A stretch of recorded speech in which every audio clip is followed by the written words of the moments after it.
and welcome to today's Hackerearth webinar session. I'm glad that all of you could make this. And for today, we have Kimberly Haught, who is the Global Talent Acquisition Manager at 3SG, and we're really glad to have her with us today.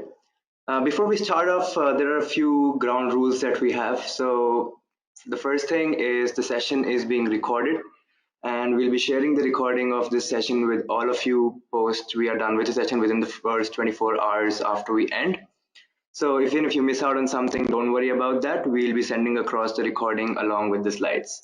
The second thing is about the tool that we're using. So this tool is called as GoToWebinar, and it has a questions panel in there. So please feel free to ask any questions that you have at any point of time.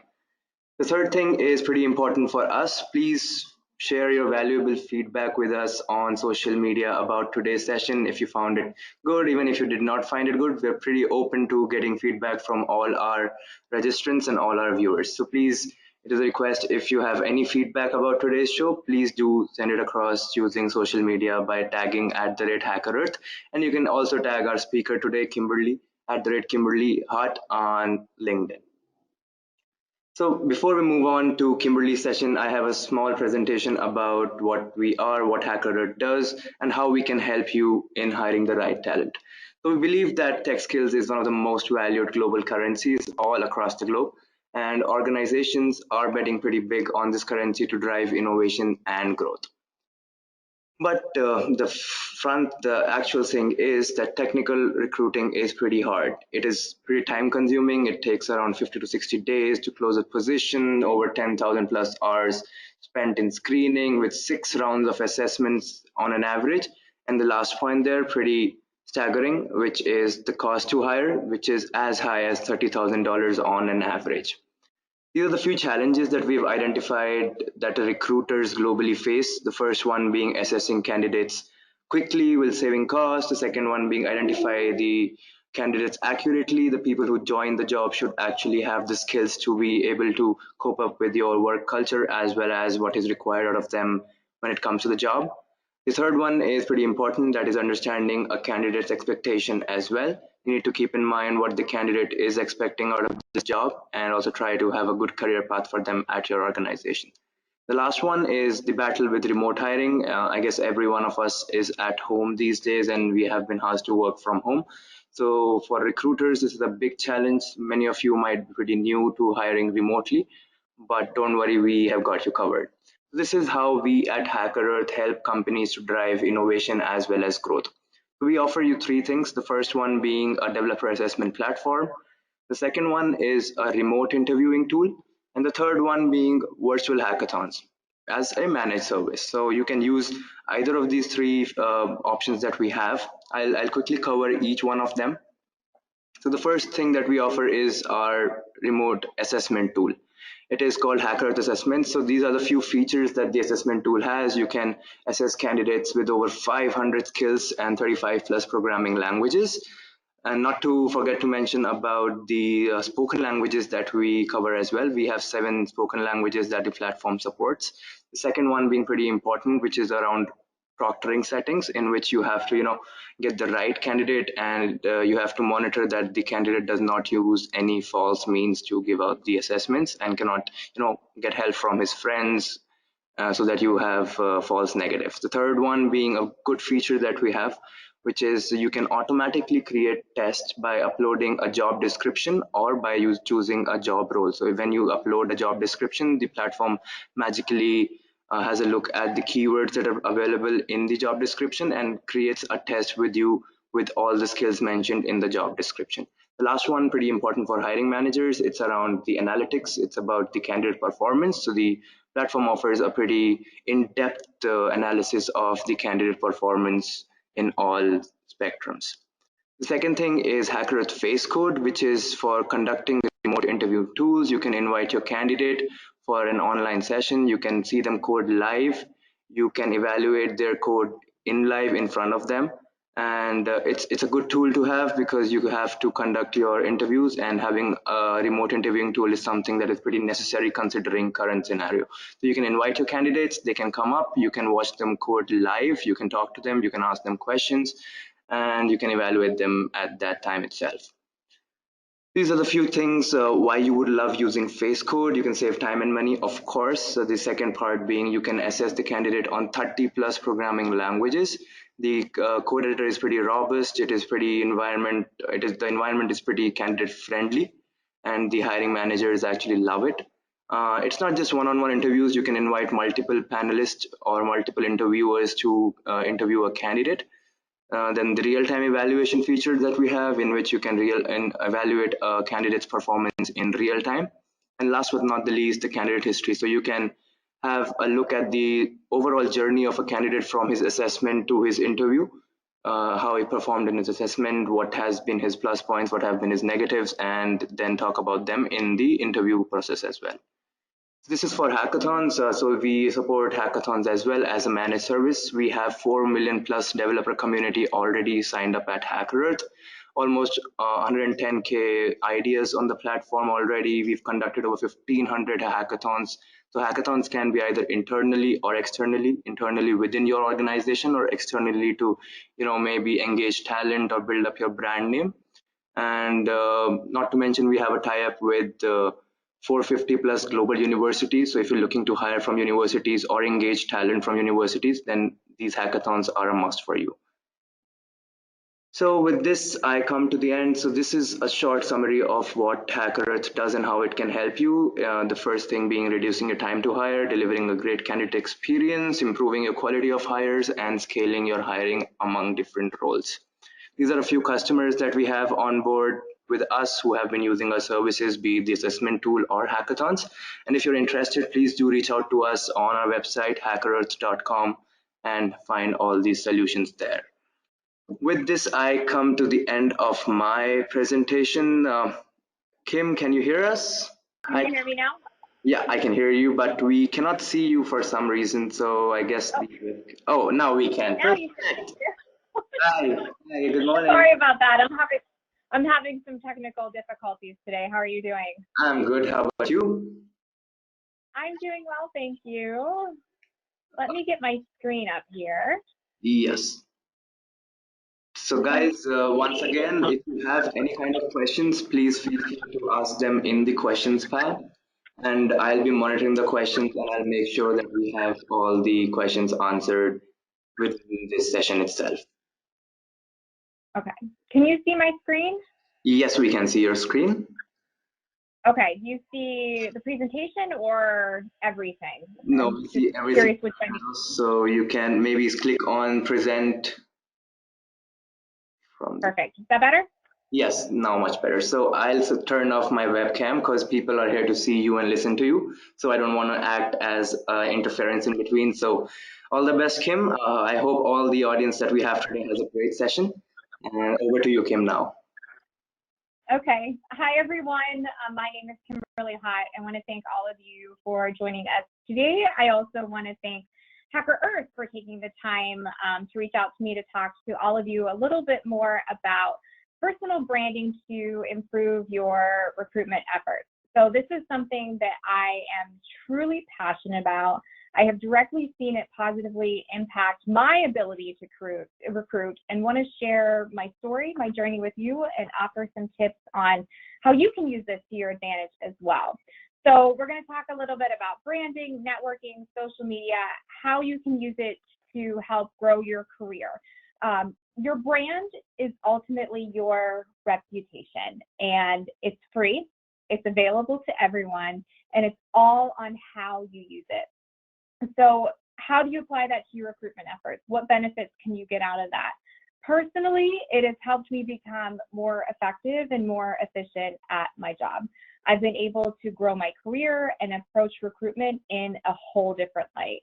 So let's take a step back and think about how recruitment used to be. It was a lot of face-to-face interaction. I remember 10 plus years ago when I started recruiting, attending a lot of user groups and meeting people face-to-face. And with the explosion of using social media and sites like LinkedIn or Indeed or whatever it may be out there to connect with candidates, we've kind of backed away from that face-to-face relationship. And it's evolved in a way where it's easy to get caught up in profiles and spamming people with messages. And I want to show you how to take control back and really own your brand. So some ground rules really quickly. I am very much used to an interactive platform. So if you look on your dashboard, there should be an option to ask questions. So we will take a break, after each slide or whenever need be. If you have any questions, please raise your hand. Please enter them in that question section and we can discuss and address. I'm also going to be available if we want to do a Q&A session if time allows at the end. And I'll give you all of my contact information so you can reach out to me as well. So let's get started. So a quick introduction to myself. So I am a global talent acquisition manager at CSG. CSG is a trusted partner to some of the most well-known brands and providing solutions and services to help companies across the world monetize and digitally enable their customer experience. We operate across more than 120 countries and are always hiring innovative and talented individuals to join our company. So this picture is from the last time I was in Omaha. That's our Omaha location. It was very cold and blustery. Ended up getting snow that week. Just a quick story. Every time I seem to visit Omaha, it's either cold and snowy or there's a tornado outbreak. So when I usually head to Omaha and start scheduling meetings on folks' calendars, they're like, check the weather. If Kim's coming, there might be a tornado outbreak that day. But I've been with CSG now for about 4 years, focused always on global talent acquisition for our go-to-market sector. I joined the company as a senior recruiter and worked my way up the ranks by getting to know the business and others within our industry. Networking within my company, I was able to attend demos and ask questions and get to know people on different levels. I then started to apply that to outside of my company and what the industry was new to me and taking it all in. Part of this journey and kind of discovering the industry and discovering different talent, I started the creation of building my blog and brand, which is Better Call Kim. So it all began with starting to share my story on LinkedIn. I was getting a lot of questions around interview process and resumes and just talking with a lot of job seekers that were very frustrated in general. And I remember it kind of occurred to me that, wow, the job market and how to navigate it is truly difficult. And a lot of people are building a negative reputation around recruitment. And so that was something that I wanted to change and wipe out. When I first started my career, I was focused solely on tech hiring. And the notion was, it's another tech recruiter, it's another job, what am I going to do? And I don't operate like that. And I wanted to change that and give people a different perspective on what recruiters do. So I started sharing industry tips or tips on resumes or, how to approach a job interview and just different positive ways that people can take the power back in their job search. And so for me, that was not only helping me grow my career and help build a different reputation for recruitment, but it was also empowering people to approach recruiters in a different light. So Better Call Kim evolved from there. One of the things that I know that we run into in recruitment is, getting a bad rap about, maybe spamming tech candidates. 5 years ago and LinkedIn, kind of really blew up and people are just constantly sending messages, not really reading profiles. For example, I tend to get several messages, probably monthly, from folks that are advertising, hey, you would make a great fit for this C# developer job. Well, you clearly pulled skills off of my profile and didn't really look at what I did. And so we need to take some integrity back and approach recruitment a little bit differently. And it's all going to start with building your brand. Also, I always like to share, I'm an avid golfer. I would love to join the LPGA tour someday, although my golf handicap does not align with that. I don't think no matter how much practice, I could probably end up in there, but I'm very passionate about golf. So any way that I can blend my blog, talent acquisition, golf, I'm all happy for it. So I've spent about 10 years in recruitment. You know, my passion is really to help others, to connect others with opportunity, and to really shift the focus, you know, to how can we evolve recruiting and help folks feel more comfortable with the hiring process, provide an insight as to how we can improve the candidate experience, and it all starts with that front end messaging. So like I said, everyone, if you have any questions along the way, please feel free to turn in. So talking a little bit more about my personal brand. So this picture pretty much sums up everything outside of talent acquisition that I've built my brand around. So this picture is of Jake Gensel. This is back in 2017 when the Pittsburgh Penguins won the Stanley Cup. He had the cup for a day and decided to take it golfing. So it just kind of sums up a few different things that I like to focus on outside of recruitment. So hockey, golf, sunshine are all things. It looks like my slideshow. Sorry, everyone. Hockey, golf, sunshine are all things that I enjoy and am passionate about outside of recruitment. Maybe a good glass of wine too, once in a while. But it's what defines me outside of just being a recruiter. It helps me define me and relate to others rather than just, I work for a company that maybe you have a skill set or an interest in joining. So I really focus on kind of incorporating that message of things outside of recruitment that I focus on into my messaging. And it helps me resonate and build a community of folks that maybe aren't quite a fit for, you know, my company or positions that I have now, and just really building a professional community that I can leverage in the future. And so we'll talk a little bit more about how to apply that later on.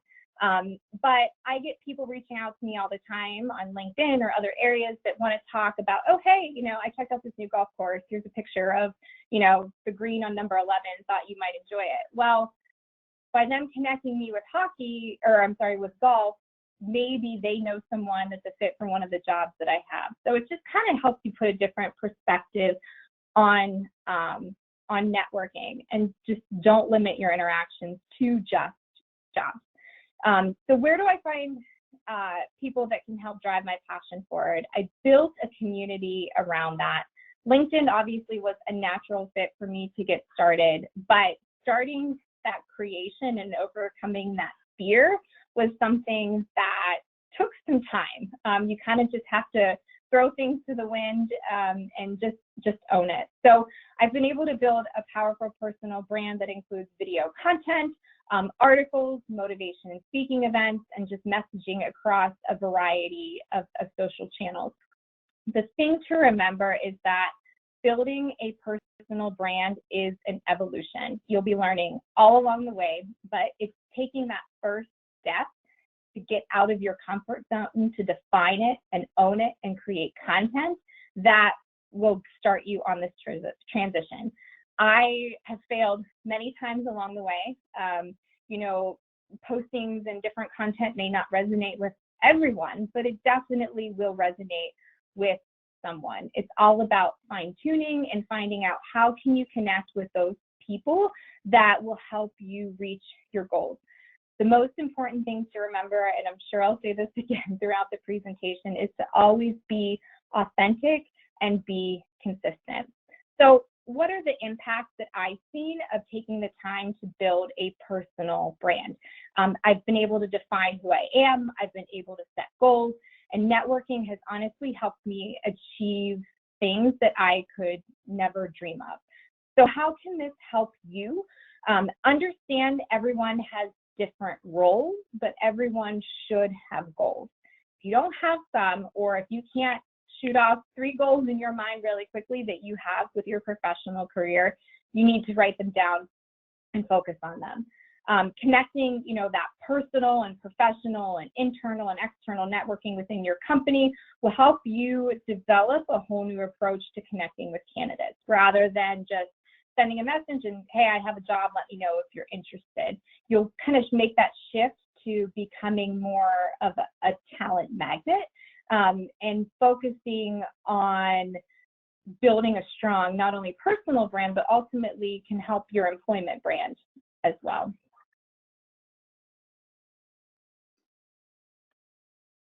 So if any questions, please feel free to chime in. So we have a couple of questions before we move on. So this question is from Satyajit.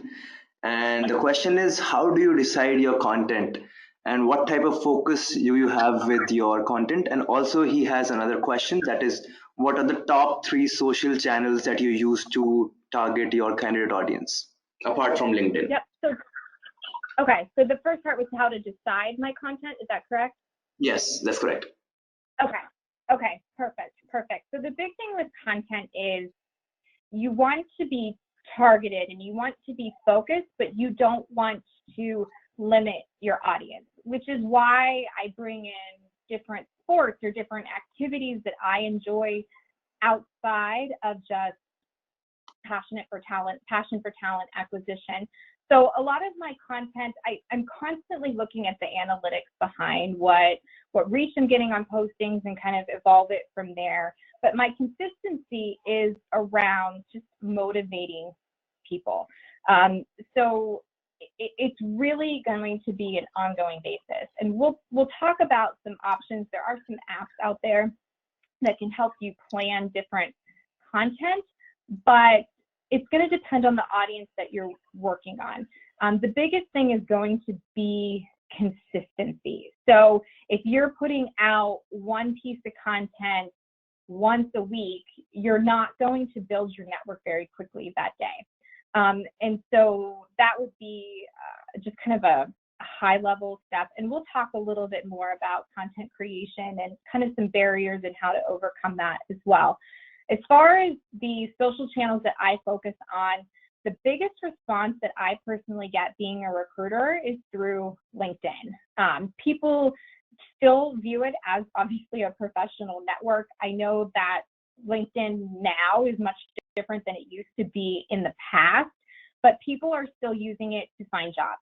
People are still using it to connect with people that are like-minded or in the industry or in roles that they want to be in and networking from there. So LinkedIn is definitely going to be powerful. The other channels that I use Facebook, Instagram, Twitter, YouTube. Some of them may be a little bit more informal, so you want to adjust your content a little bit to the audiences, but the more platforms and channels that you can join and become a part of and offer consistent advice and content on, the better response that you're going to get. Was there any other questions? Okay, so we can go on for now. I hope that answers your questions, Abhijit. Perfect. So let's get started and talk a little bit about defining you. So this is step one. Defining you, defining your personal brand. Brands are not just for large companies and corporations. So think about, maybe different brands that are out there and how they make you feel and how you experience them. Think about it also in the perspective of your company. People can relate to a brand, think about Nike or whatever you would like. But, yes, I'm passionate about wearing Nike brand shoes, but how do you actually connect with someone at Nike, right? So it's more about focusing on building yourself as a brand ambassador for your company to help kind of position your company forward. Think about why, all of these big brands have brand ambassadors, and you too can become a brand ambassador for your company, for your role, for your recruitment. And that's what you need to focus on to use this whole branding exercise to your advantage. So if you are looking to connect with new people, which is honestly truly the basis of recruitment, you need to be creating a brand. So define you, define who you are, and think about it holistically and not just relative to what you do day in and day out in your role. So as we begin this process, I encourage all of you to think about 3 words or 3 actions, whatever that describes you, that defines you, your goals, and your interests, whatever those 3 words may be. For me, it was not necessarily all work related. Mine was golf, hockey, and helping people. Helping people has always been like a very general goal of mine. And so any action that I take on a day-to-day basis, I want to help people. And I just enjoy golf and hockey. So those are just kind of 3 terms that I like to throw out that describe me. But how do people associate this with me? I create content and posts around those things that are most important to me and what I value. It's okay to lighten up on LinkedIn. It's okay to maybe share something that is not just specific to your industry, but you can still keep it professional. So just start by thinking, like I said, of those three words. So maybe you really enjoy yoga. How you could relate that to a professional type post would be to maybe share some mindfulness practices that people can use to manage stress throughout the workday. You don't have to be, sharing a video of you doing yoga poses on a mat, but maybe show you at a desk, do a quick video of some breathing exercises that people can do in the workplace. So there's a lot of different ways that you can relate that and kind of overlap that personal and professional brand, because we're not robots, and that type of robotic content is not what's going to get attention and it's not going to help you build your network. So it's important to remember that, yes, everyone has a personal brand. It's free. If you are not defining your personal brand yourself, be certain that other people are doing it for you. And that's where it's key. Why let everyone else make assumptions on who you are and who your brand is when you actually have the power to define and own it? So what differentiates you from other recruiters? Why should people talk to you versus, someone else? Build that openness and authenticity in your content, in your network, through impressions, interactions, and, kind of encourage what others are saying about you and your brand. So a quick exercise to break it down on how to brand yourself. Please, please, please don't overthink this.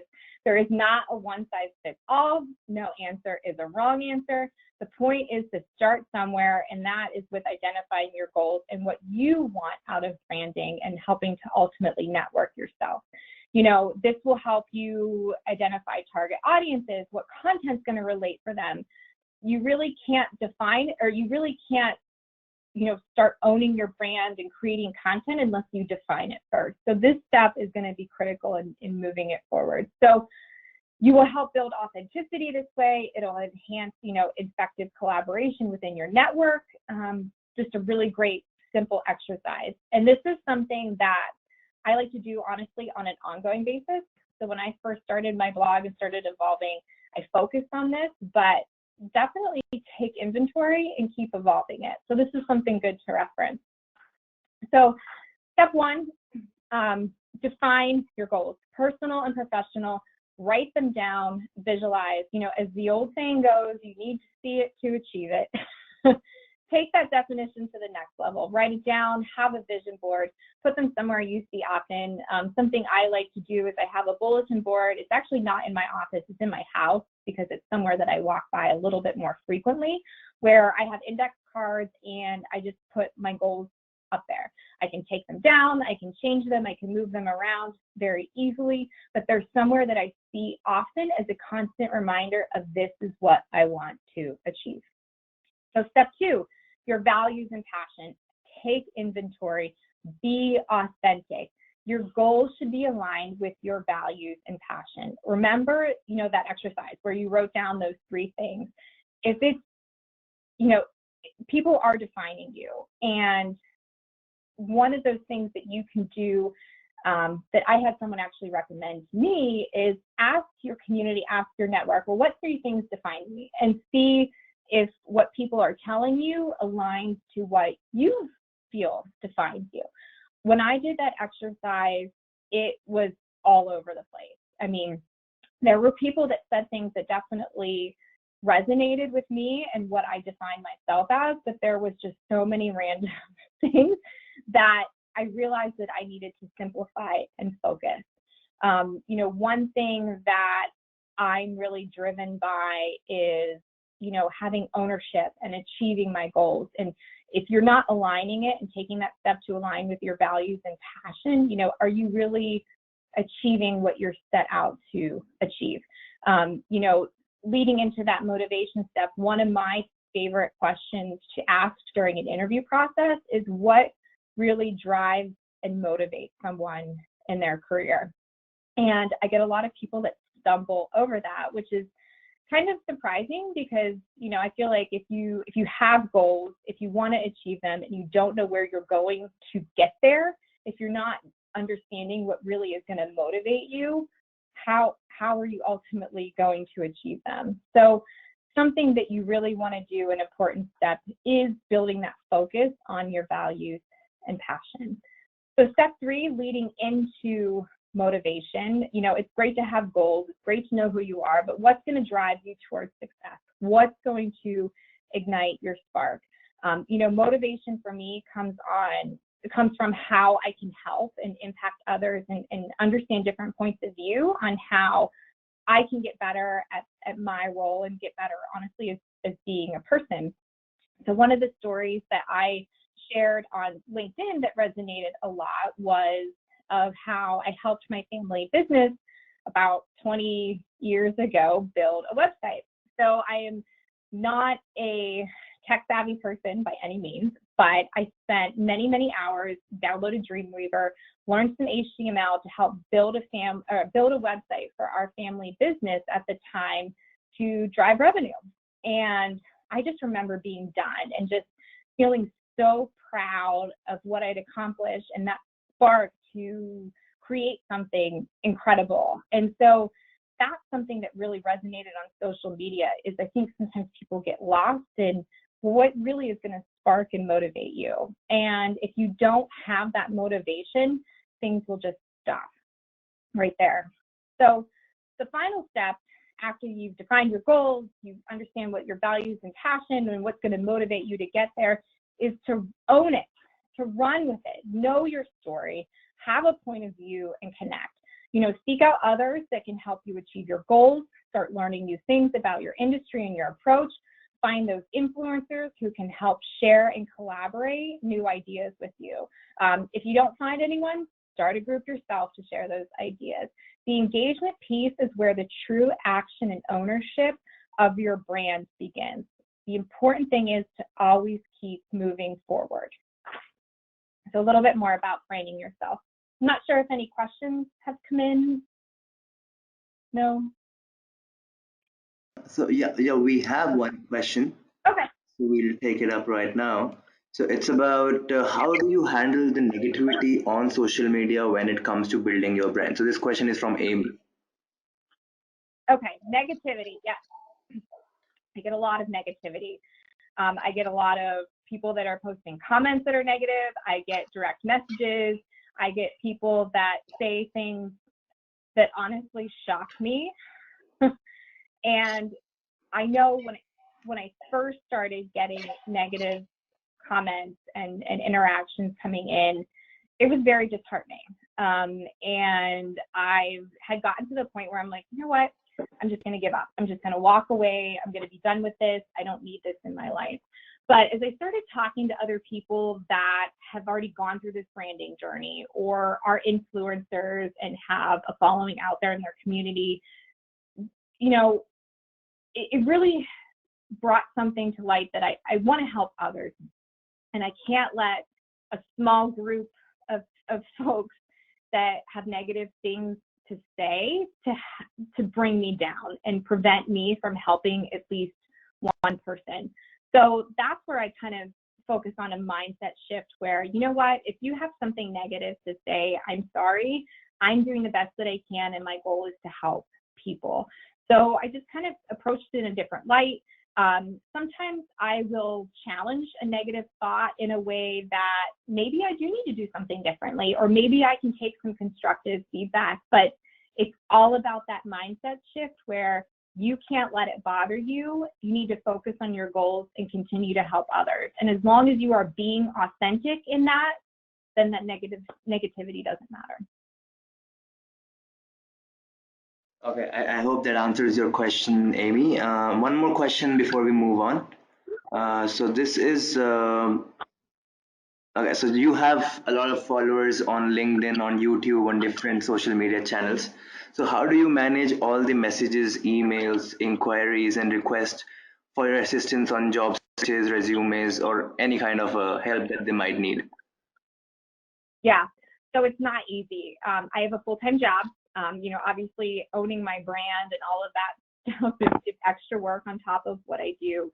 I do my best to just respond to people as quickly as I can, or if I can't respond, at least let them know, maybe someone else they can connect with to help. So personally, I don't offer resume review, but I have a couple people in my network that I have heard really great feedback that professionally review resumes.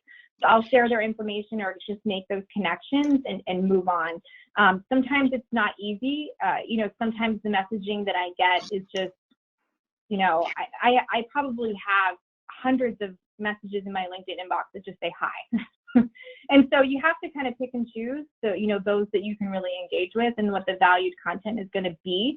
But it's honestly not easy when you get a high volume amount of messages. And so, for example, the LinkedIn messaging inbox is not very easy to use. So I've actually worked with LinkedIn to a point where they've taken my feedback and asked me to kind of review on how they can improve their system for folks that do get higher volumes of messaging. But just try to keep up with it. If you can't help, try to connect them with someone else that can help and just keep moving forward.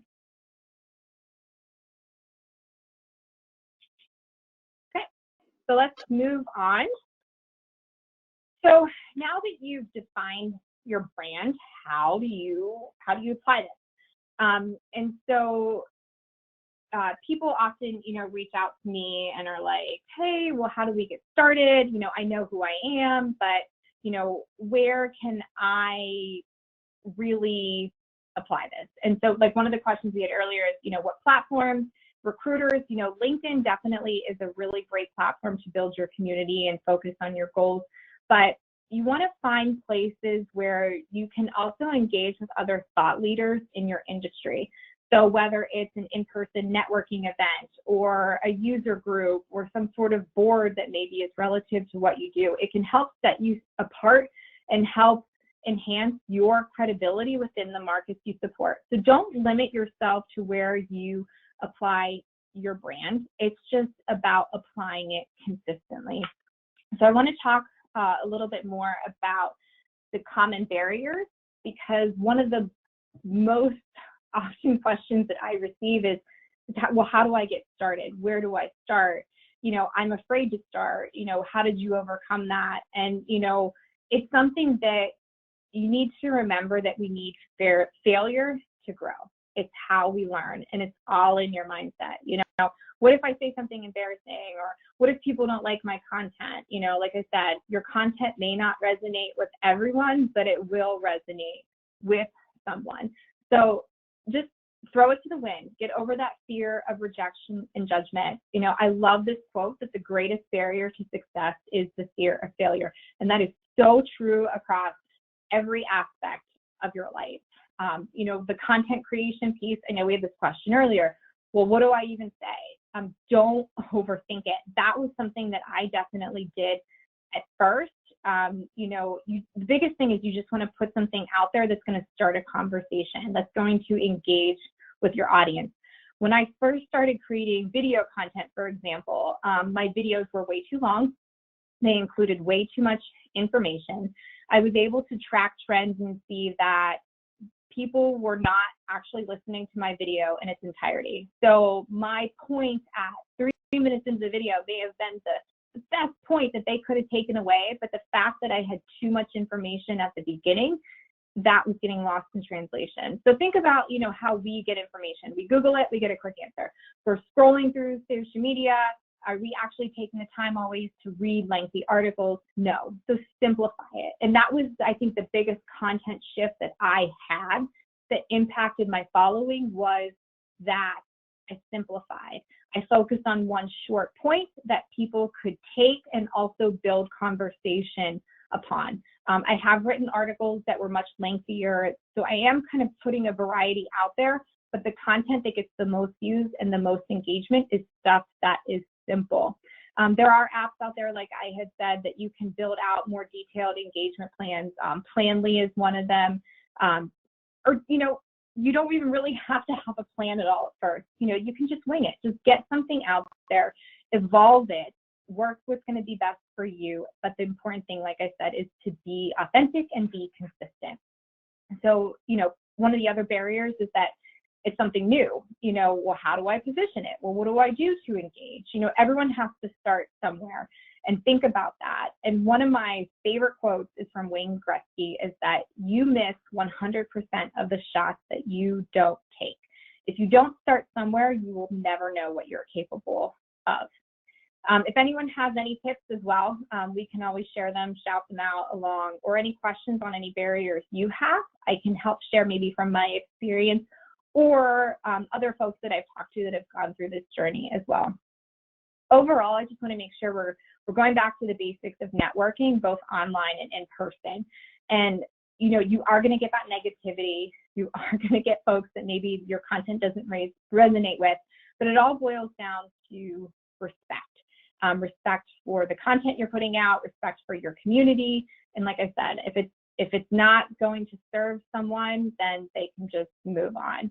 To kind of relate this back to the candidate's shoes for a second, if you have someone that you're messaging that maybe isn't, a really hot skill set, they're getting bombarded with messages on LinkedIn, like, hey, we have this development job, are they really going to be reaching out to you if you're just not going to take time to set yourself apart from the other recruiters? So it's all about the messaging. It's all about building a brand and a network around who you are and targeting your audience that's going to align with your goals. So don't let these barriers prevent you from becoming a talent attractor and engage in conversation with potential candidates. So if anyone has any other barriers or any questions around that, please feel free to chime in. So let's do a shift to networking, with candidates. What is the most important things that I can say is be searchable, get your brand out there. Like I said, I currently use LinkedIn, Twitter, Facebook, Instagram, and YouTube.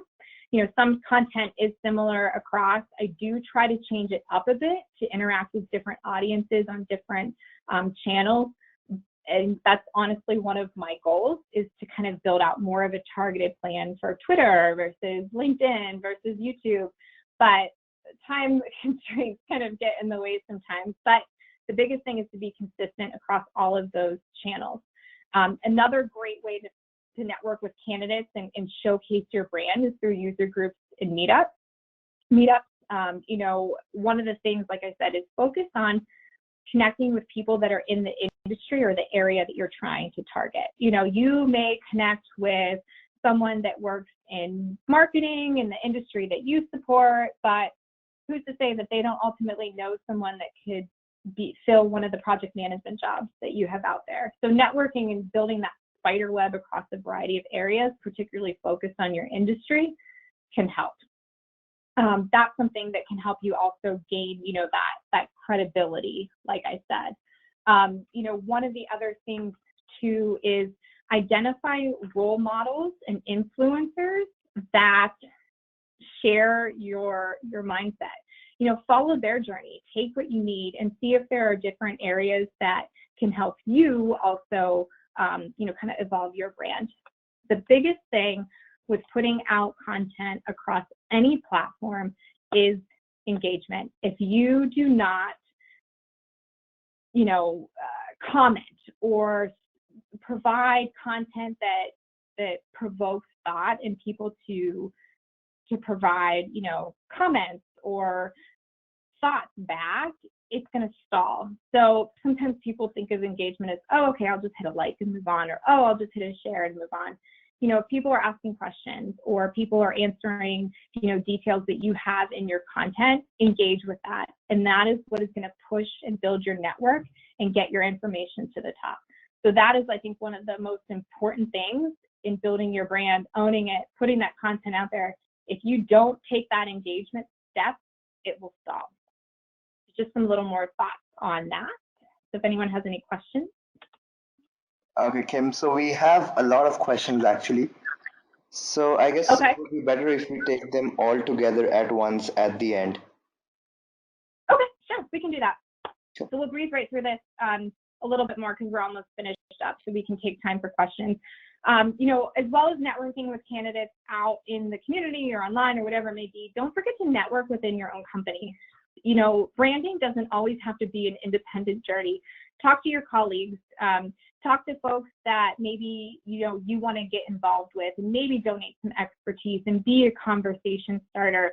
You can always schedule quick introductions with folks, learn a little bit more about how your role can impact them, and really work to gain referrals that way. That's something that I think is shifting a lot in recruitment, is that people know people. And if you have a strong brand, both personally and both company-wise, use that to your advantage to build your referral network.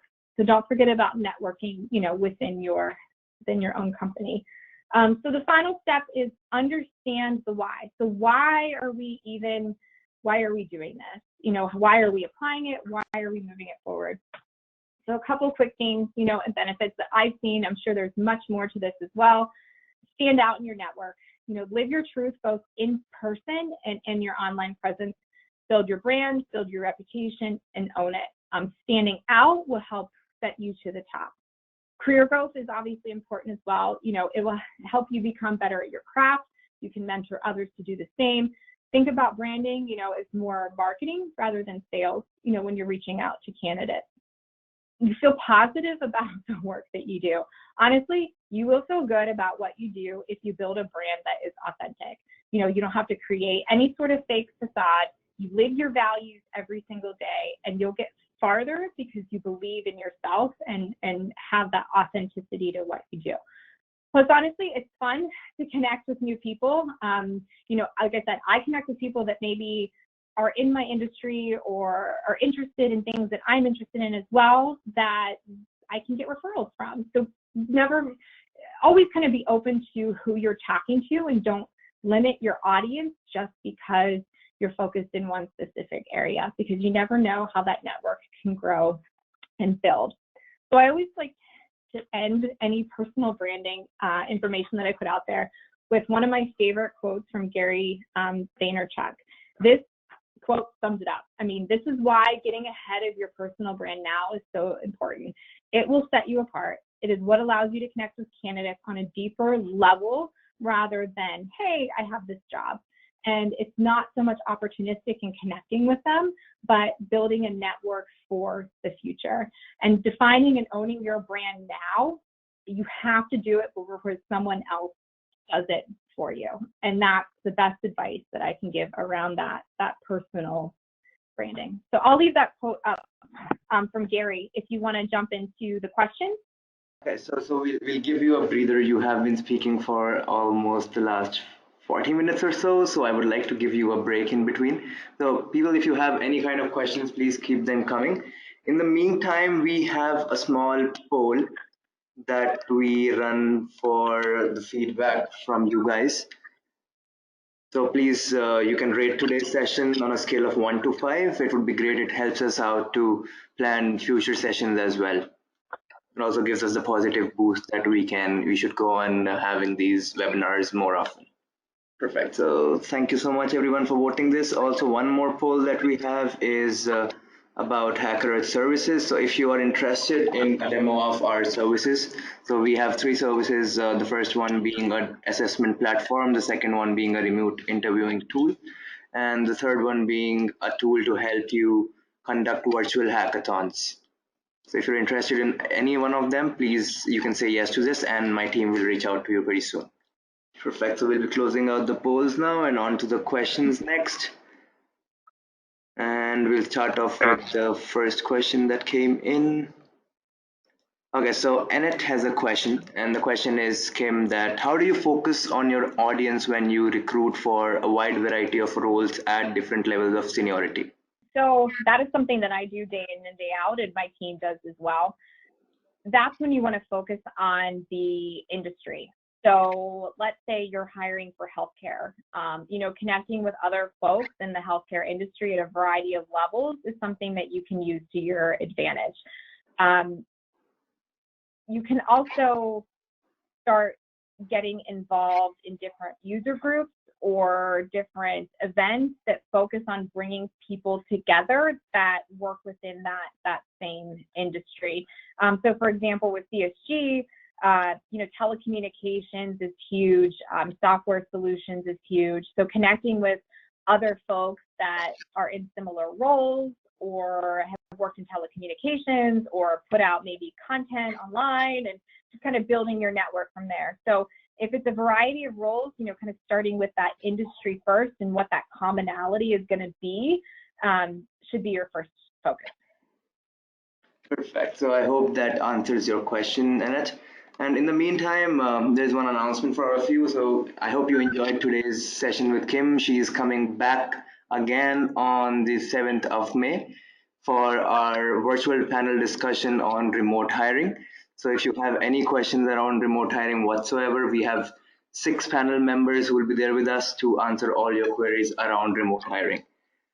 So on to the next question that we have, Kim. It's from Sudarshan, and the question is, he feels that recruiters nowadays are doing a job of identifying the right candidates away from fake candidates. Is this only in the IT sector, or is it happening across the industries? So can you repeat the beginning part of that question? I didn't quite catch it. Okay, so he says that I feel recruiters nowadays are doing policing job identifying. I mean, it's maybe around, I also could not understand the question. So Sudarshan, if you could just re-ask the same question. While we move on to the next question, it's from Audra. So it's about any tips for those who are not writers and are not confident about writing content on social media. She has been sharing other contents from other people. So how do you think that it might be helpful for her, some insights or some tips for her to create her own content? Yeah, absolutely. So writing is definitely not my strong suit either. And honestly, it's not something that I enjoy too much. So video content was something that was very easy for me to do. But like I said, when I first started, I was writing out long scripts of 5-minute videos that I was putting together, and that was not effective. So focus on a short little point. Videos should be honestly a minute or less, and put out some content that way if you're comfortable on video. If not, keep things short and sweet at first and build from there. You don't have to be a phenomenal writer that is submitting articles and content for huge sources out there. Focus on what you can do, what your strengths are. Try different avenues like video content. But if you're just constantly sharing other folks' content, that's not going to build necessarily your brand. Add some originality in there too as well. Okay, perfect. So the next question is from Mike. He's asking that you mentioned certain apps that help you plan content. So do you have any recommendations of apps that might help people to plan their content much better? Yeah, so one that I'm most familiar with is Planly, but there are a bunch of them out there as well. So if you just look at, kind of organization and engagement apps, a lot of different things are going to pop up, basically just helping you organize information and content in one place that can post out there. But it's something that you can do on your own too, if you just, have a calendar and want to write things down. So Planly is the one I'm most familiar with, but if you want to take this offline, search me, Better Call Kim, and we can see what other avenues. I'm interested in learning more. Like I said, it's a learning process as well. I hope that answered your question, Tim. And the next question is from Tim. Have you ever overcommitted yourself and had to scale back? Have I ever what myself? I'm sorry. Have you ever overcommitted yourself in personal branding and had to scale back? Yeah, I would say, like I said, one of the biggest things is consistency. I was focused on creating new and unique content on a daily basis. It honestly got to be way too much that I scaled back the type of content that I was putting out there. So I kind of refocused on my goals, motivating, being a positive resource out there in the community. So sharing, other folks' content is a good time where that can come in and you can scale back and kind of be a little bit more reasonable. I know when I first started branding, it was just kind of like, what can I do? Let's do it all. But having a full-time job as well, you have to find a balance. So don't be afraid if you do overcommit to readjust your focus and keep, just as long as you keep moving forward and stay with the consistency. Okay, so the next question that we have is from Brianne. The question is that do you feel that it's ever too late to start this journey of personal branding, age-wise, career-wise, or any other perspective? No, absolutely not. But the one thing, like I said, is that everyone has a personal brand. If you've not defined it yet, someone else is defining it for you. So you may have some more barriers to overcome if you're trying to change the perspective and reputation that you have out there relative to your brand. But everyone is going to start somewhere, and it's always going to be an evolution. The thing is to just get started. Okay, so the next question is coming up from Audra, and the question is how much time or how much hours in a day do you keep in a week to actually schedule or maybe connect with your network on social media platform? Is there a specific number of hours that you have in a particular day, or do you have a weekly target? So I would say I try to do it every day because otherwise it builds up and gets to be a little bit overwhelming. I usually spend between 30 to 60 minutes a day making sure that I'm following up on the content that I have out there, that I'm engaging in any messages. Sometimes if I get caught up in other things during the week, that's when I'll take Saturday or Sunday, maybe sit down for an hour, hour and a half, and kind of just knock it out all at once. But the biggest thing is to engage as closely in real time as you can. If it's better to schedule something, I would say to do at least 30 minutes on a daily basis. You may not use all that 30 minutes, but having that time slot and that reminder will help you continue to be consistent with your engagement. Okay, so I hope that answers your question. Another question from Tim here. So he's asking that sourcers are tasked with finding people right now and often have metrics around interviews or hires. Do you see outreach being different for a sourcer than a recruiter in terms of personal branding focused messages? I'm sorry, the last part of your question cut out there. Okay, so really sorry. So it's about the differences. If is there any difference in the way a recruiter outreaches for personal branding as compared to a sourcer who has to, who has metrics around interviews or hires?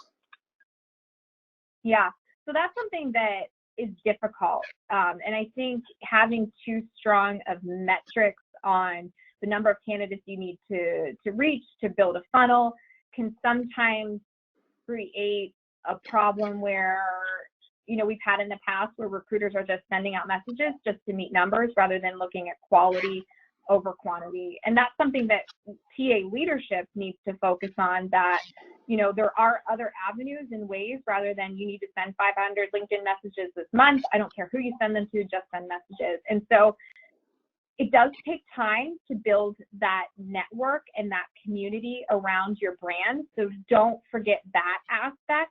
But once you get the ball rolling, you will see that it's more efficient and more effective to approach recruitment in that way. Not to say that you still don't have to send messages and you still don't have to reach out to people, but you're doing it from a new perspective and will have a new respect for it rather than I'm just trying to meet a number and that's all that I'm trying to do. Perfect. I hope that answers your question. Up next, we have a question from Anthony. And the question is, what are your thoughts on blind connecting versus sending a personalized note when building your network on LinkedIn?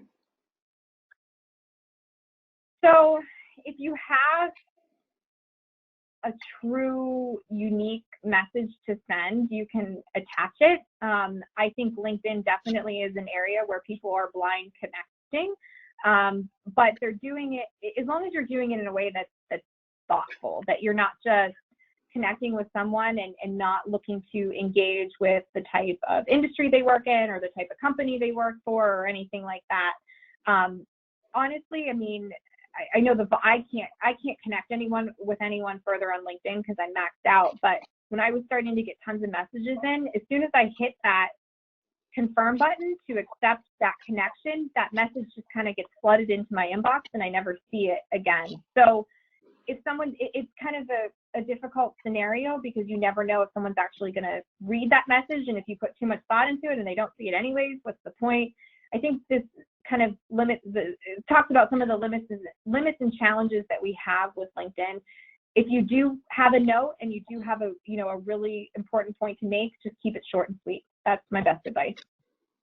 So I guess we're running out of time, so we'll take a couple of questions more. So the next question is, how do we engage with a different set of audience with the same content? Or how do we differentiate the content based on the person's profession? So I guess there's a couple of different ways I can take that question. I mean, content is going to be interacted and engaged with differently on different channels. So if I put something out on LinkedIn versus Twitter, I mean, Twitter, it could blow up and turn into a conversation that's a bunch of memes that have nothing to do with what I said. Whereas LinkedIn is going to obviously be a little bit more professional. So you're going to have to keep in mind that content is going to be approached differently on different platforms because people use it differently. So, I mean, Twitter is something that's a little bit, well, it's a lot more informal than LinkedIn. So adjusting your content and your approach, I mean, even if you post the same thing in two different areas, remembering that you're going to have to engage differently to get that response back that you're looking for. So that's, I think, the best way I can answer that without kind of diving into a whole other type of conversation. Awesome. So the next question is from Gretchen, and the question is, how do you create content that aligns with who you are and also aligns with your company's brand in a way? Okay, so to take a step back, I made sure that when I joined the current company that I'm with, that their values align with my personal values in being authentic and being, holding integrity in what we do. And so this type of information that I put out naturally aligns with who I am. So it kind of made that connection a little bit more easy. But if you're trying to resonate with a certain audience or a certain group, think about the messaging that you align to it. So for example, I love golf. I will maybe share a quick golf tip in a video that's about interviews. Or there was a really cool story about this hockey player who was an accountant by day, and he somehow got roped into being a goalie for a game and won in the NHL. And the timing of that with my typical content aligned. So combining it all, it's not just that you have to separate it, but engaging people from a different perspective can help. So I hope that makes sense. I hope that answers your question. So this is the last question that we'll be taking, and the question is, so for newbies who've just started a career in recruiting, it might not be the best time for them to write articles or post them as they are amateurs in the field. So how do you think that they can build their personal brand which helps them in their career domain? So look for those influencers or other folks that are in recruitment that are already there and engage with their network. Or not necessarily that you have to put out new content, but look at other content that other folks are putting out and engage with that. So if you're new to recruitment and somebody puts out an article around, here's the best XYZ way to do this, and you think, okay, well, why would you do it this way? Or maybe there's a different option to do it. Comment on the article or reach out to the person directly and say, hey, why do you do it this way? Can you give me some more information? So ask lots of questions and you can still engage without creating that new content yourself. And by learning from that perspective, that'll give you fuel for creating content in the future. Perfect. So I hope that answers your question. And with that, we come to the end of today's session. So first of all, thank you so much, Kim, for taking out time from your schedule to be a part of our webinar series. And we really appreciate the fact that you joined us today and shared such actionable insights for all the audience members that joined us today. Happy to be here. Thanks for having me. Yep. And also thanking our audience here for taking out time from their schedules as well for joining us for today's session. And once again, if you missed out anything, don't worry. We have the recording of today's session and we'll be sharing the same with you pretty soon. With that, I would like to sign off now. And please feel free to share your comments and valuable feedback with us on social media. You can tag him at Kimberly on LinkedIn, as well as tag Hackerearth, that is HACKEREARTH, on LinkedIn or Twitter, and share your valuable feedback with us. So this is me, Arvaz, your host, signing off for today, and hope to see you on our next future sessions and also on that remote hiring panel that Kimberly is also on. See you soon, and thank you so much once again. Bye-bye.